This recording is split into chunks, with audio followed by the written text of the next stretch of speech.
Bonjour, morning du 23 décembre 2016. Au menu, commentaires marché, comme d'habitude, des news sur Somoser, sur un nouveau concessionnaire automobile en Tunisie, un commentaire sur la nouvelle circulaire de la BCT et un dernier commentaire sur la communication financière de PGH. Donc je cède la parole à Kais pour commenter le marché et la news de Somoser.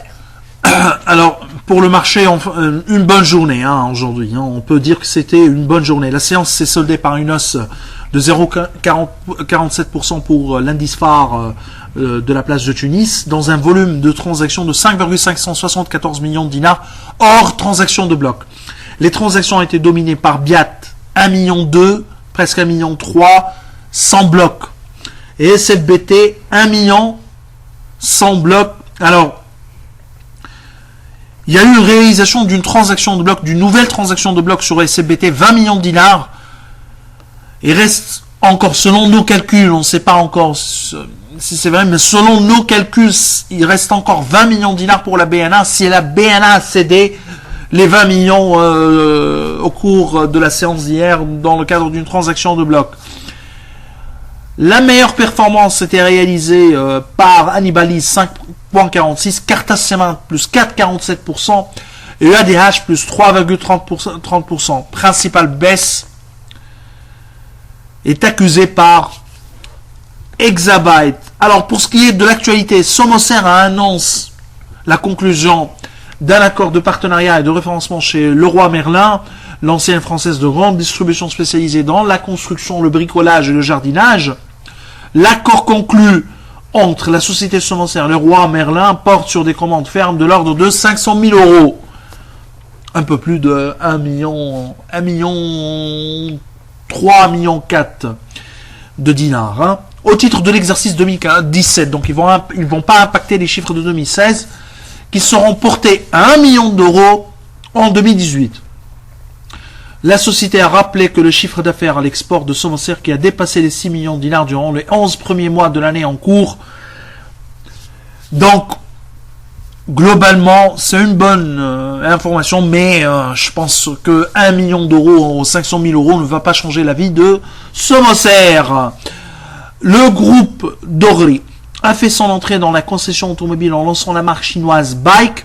Il s'agit du troisième concessionnaire chinois en Tunisie, et qui va encore une fois enfoncer réellement le clou avec pour ce qui est de l'échange commercial avec la Chine et creuser le déficit avec la Chine.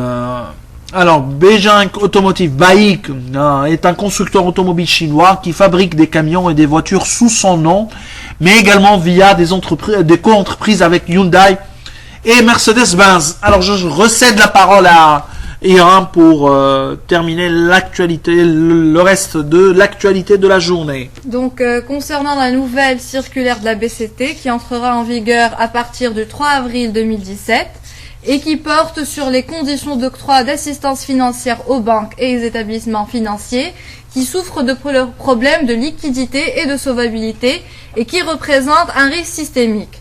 Donc il faut d'abord avoir une garantie de l'État, la confirmation par la BCT du statut d'une banque en difficulté selon la BCT et un plan de redressement.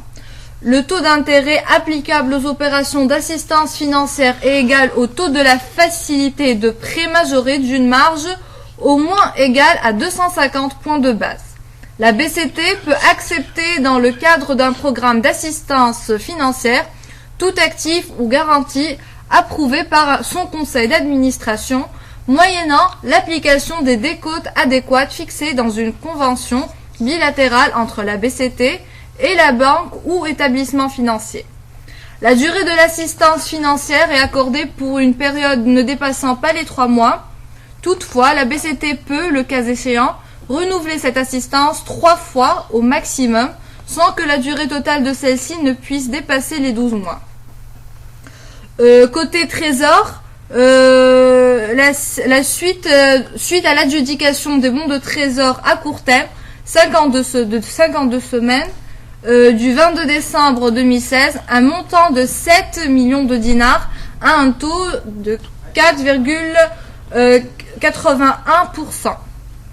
Donc, concernant la communication financière de PGH qui s'est tenue l'après-midi du 22 décembre, le chiffre d'affaires consolidé enregistrera en 2016 une progression de l'ordre de 5,8% par rapport à celle de 2015 pour se stabiliser à 1,695 milliards de dinars.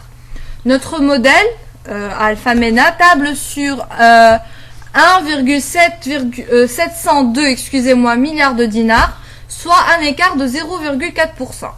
Quant à la marge brute du groupe, elle affichera une hausse de 9,5% par rapport à l'année dernière pour atteindre 560 millions de dinars, tandis que l'EBITDA progressera de 11,5%. Nos estimations tablent sur une croissance de l'EBITDA de 13,7%. Donc nous restons toujours positifs sur le titre. Donc nous vous remercions pour votre écoute et souhaitons un très bon week-end. Au revoir et à lundi. Au revoir.